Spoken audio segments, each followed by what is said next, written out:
Assalamualaikum warahmatullahi wabarakatuh. Perkenalkan, nama saya Ega Musgawati, jurusan Pendidikan Geografi. Pada kesempatan kali ini, saya akan membahas materi seputar perencanaan wilayah, di mana sub pembahasan yang akan saya bahas yaitu perencanaan wilayah itu sendiri. Perlu kita ketahui bahwa perencanaan wilayah adalah penetapan langkah-langkah yang digunakan untuk wilayah tertentu sesuai dengan tujuan yang telah ditetapkannya. Selanjutnya, ada tahapan-tahapan rencana wilayah, yaitu 1. Menetapkan tujuannya, 2. Memprediksikan, 3. Memperkirakan berbagai masalah, 4. Menetapkan lokasi wilayah. Nah, ada juga definisi perencanaan wilayah. Menurut para ahli, yaitu yang pertama itu ada menurut Brobowski tahun 1964. Perencanaan adalah suatu himpunan dari keputusan awal, keputusan akhir, dan proyeksi ke depan yang konsisten dan mencakup beberapa periode waktu dan tujuannya. Utamanya adalah untuk mempengaruhi seluruh perekonomian di suatu negara. 2. Waterstone tahun 1965.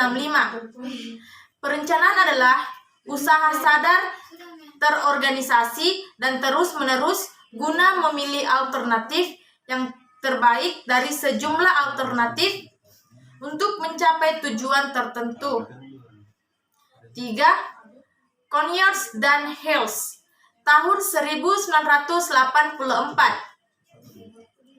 Perencanaan adalah proses yang kontinu, terdiri dari keputusan atau pilihan dari berbagai cara untuk menggunakan sumber daya yang ada dengan sasaran untuk mencapai tujuan tertentu di masa mendatang.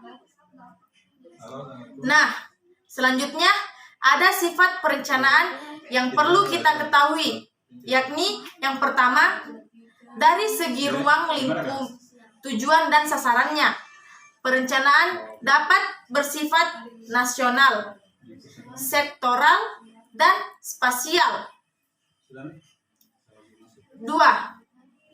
Dari bentuknya, perencanaan dapat berupa perencanaan agregatif atau komprehensif dan parsial. 3. Dalam jangkauan dan hierarkinya, ada perencanaan tingkat pusat dan tingkat daerah. 4. Dari jangka waktunya, perencanaan dapat bersifat jangka panjang, jangka menengah, dan jangka pendek. 5. Dilihat dari arus informasi, perencanaan dapat bersifat dari atas ke bawah, dari bawah ke atas, atau kedua-duanya. 6.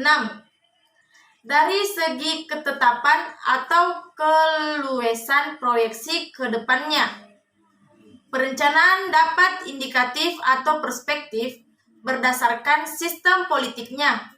Perencanaan dapat bersifat alokatif, inovatif, dan radikal. 3. Aspek yang perlu diperhatikan untuk menjaga kualitas produk perencanaan. 1. Pertama, tuntutan-tuntutan untuk semakin melibatkan partisipasi masyarakat dalam proses pengambilan keputusan dan adanya keterbukaan dalam proses pengelolaan pembangunan. 2. Perencanaan tahunan dan perencanaan jangka menengah perlu terintegrasi dalam perencanaan jangka panjang. Pentingnya perspektif jangka panjang juga ditekankan dengan perlunya menampung kecenderungan global jangka panjang dalam perencanaan jangka menengah. Pentingnya kecenderungan jangka panjang di dunia, khususnya perkembangan ekonomi dan teknologi, perlu dikaji mengimplikasikannya terhadap pencapaian sasaran pembangunan jangka menengah. 3. Perlunya memperhatikan kualitas data dan informasi yang akurat dan terkini sebagai basis pengambilan keputusan dan penyusunan dokumen perencanaan. Nah, selanjutnya ada fungsi perencanaan. Fungsi perencanaan ini ada 3, di mana aspek yakni yang pertama sebagai penuntut arah, yang kedua meminimalisasi ketidakpastian, terus yang ketiga meminimalisasi inefisiensi sumber daya dan penetapan standar dalam pengawasan kualitas. Selanjutnya, adapun syarat perencanaan harus memiliki, mengetahui dan memperhitungkan: 1. Tujuan akhir yang dikehendaki. 2.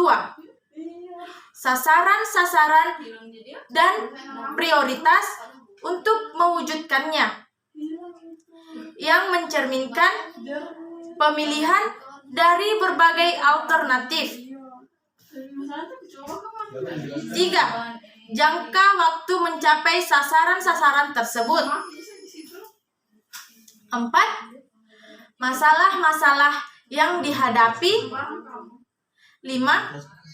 Modal atau sumber daya yang akan digunakan serta pengalokasiannya.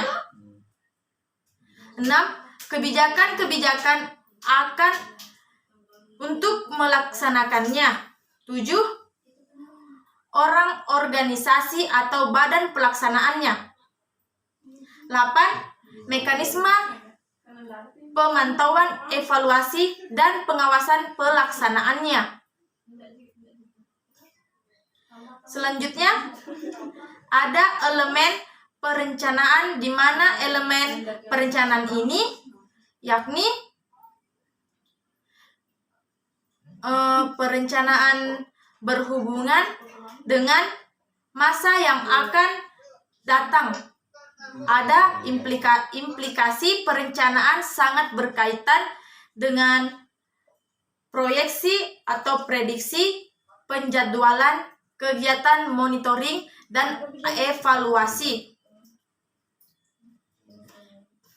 Merencanakan berarti memilih berbagai alternatif tujuan tercapai kondisi yang lebih baik, dan memilih cara atau kegiatan untuk mencapai tujuan atau sasaran dari kegiatan tersebut. Perencanaan sebagai alat untuk mengalokasikan sumber daya yang terbatas sebaik mungkin. Pengumpulan dan analisis data dan informasi mengenai ketersediaan sumber daya yang ada menjadi sangat penting. Nah, selanjutnya ada faktor-faktor perencanaan wilayah, yakni potensi setiap wilayah berbeda-beda. Misalnya daerah A unggul di sektor pariwisata, sedangkan di daerah B unggul di sektor pertanian. 2. Perkembangan teknologi.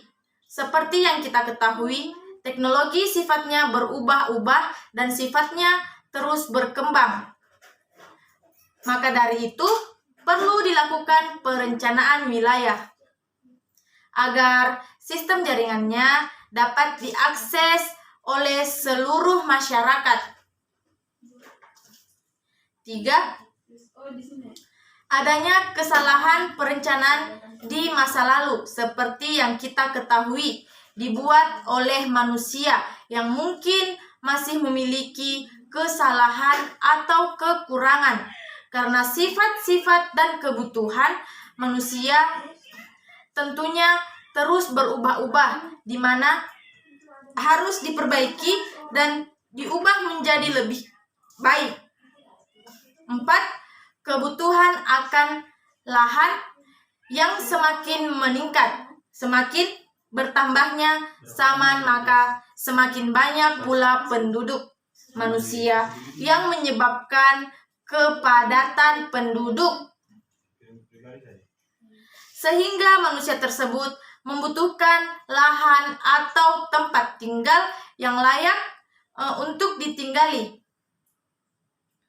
sehingga perlu dilakukan perencanaan wilayah agar pemukiman atau tempat tinggal tersebut bisa diatur sesuai dengan kebutuhan masyarakat. Baik, mungkin itu saja materi yang saya paparkan. Apabila dalam penyampaian materi saya terdapat masih banyak kekurangan dan kesalahan, mohon dimaafkan. Wabillahi taufiq wal hidayah. Wassalamualaikum warahmatullahi wabarakatuh.